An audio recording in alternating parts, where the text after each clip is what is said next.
Before getting started, you'll want to make sure you have these materials on hand.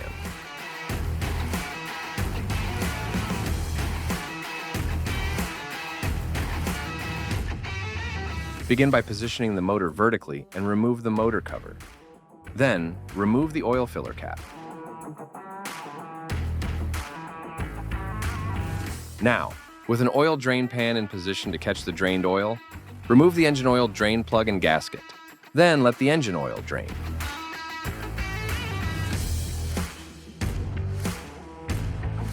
When the oil is finished draining, secure the engine oil drain plug with a new gasket.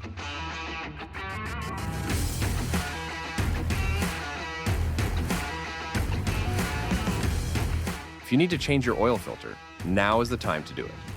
To remove the old filter, loosen it by turning counterclockwise. Now, after rubbing a little oil on the O-ring, install the new filter.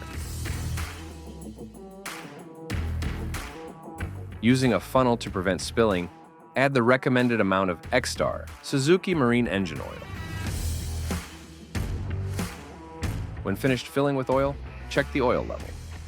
Then, wait 2 minutes and check it again. When finished filling with oil, re-secure the oil filler cap.